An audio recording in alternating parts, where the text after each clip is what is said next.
My countrymen, as of the 21st of this month, I signed Proclamation number 1081, placing the entire Philippines under martial law. This proclamation was to be implemented upon my clearance, and clearance was granted at 9 o'clock in the evening of the 22nd. Ako pala si Sunny Piawan. Ang edad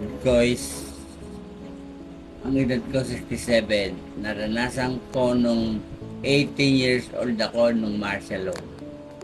Magandang araw po. Yung unang tanong po sa inyo is, bago idineklara ang martial law, ano po ang mga karaniwang buhay ninyo? Paano po ang inyong pang-araw-araw na pamumuhay? Nung 18 anyos ako, binaba ang martial law. Ang aking pamumuhay ay newspaper ako nung araw na yon. Doon ko kinukuha ang aking mga pagkain, mga gastos sa parang araw-araw. Ano-ano po ang mga batas o patakaran na inyong natatandaan na ipinatupad noong martial law? Ang batas na unang binaba ng martial law ay pagdating ng ating gabi alas 6, kailangan wala ng tao sa kalsada at sa madaling araw ang dapat may tao na sa kalsada. Naranasan o nasaksihan po ba ninyo ang pagpapatupad ng curfew? Paano po ito nakaapekto sa inyong pang-araw-araw na buhay? Imbis na kailangan magtrabaho sa gabi dahil nung binaba ang martial law alas 6 pa lang, kailangan nasa bahay na mga tao.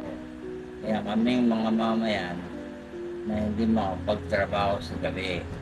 Dahil kami ay isang newspaper na titinda ng mga dyaryo. Sa inyong pananaw, paano po naapektuhan ng martial law ang inyong pamilya at komunidad? Sana malakas sana kaming kumita kung walang martial law. Nung nagkaroon ng martial law ay wala na masyado kaming kinikita dahil hanggang alas 6 ng gabi lang ang tao.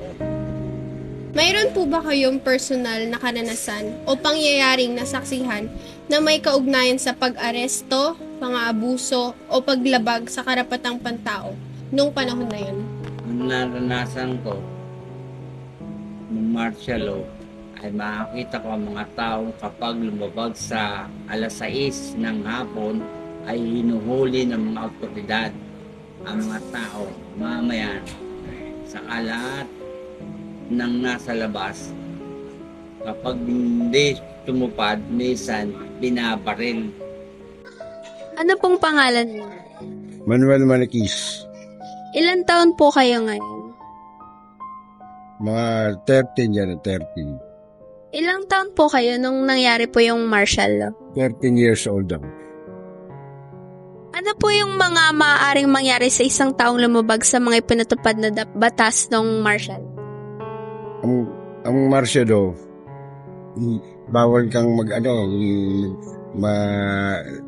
lumabag sa batas ng martial law dahil ikukulong ka. Kung kontrahin mo siya, ikukulong kayo. Mga kumukontra, ikinukulong. Ano po yung mga unang naging reaksyon nyo at naramdaman nyo po nung nabalitaan yung may ganong klaseng batas pong ipapatupad? Pero nararamdaman kaming takot na hindi mawari dahil siyempre ang militar ang nagpapaandar may kapangyarihan ang militar. Ano pong klaseng balita yung mga naririnig niyo noong mga panahon pong yun?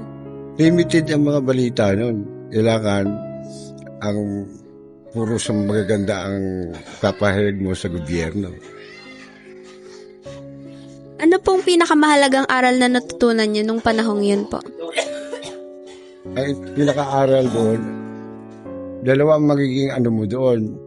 Isang mabuting aral, meron namang pangontra. Ibig sabihin, hindi lahat okay. Anong pagbabago po yung mga napansin nyo nung matapos po yung martial law. Sa tingin ni po ba ninyo, naging mabuti po ito, mas nagpahirap pa po sa mga Pilipino? Sa ganang akin, marami rin natulungan, pero siyempre merong mga kontra, hindi mo maalis yung kontra. Kaya ang mangyayari, nung panahon na yun, mas marami pumapabor kaysa sa kumokontra.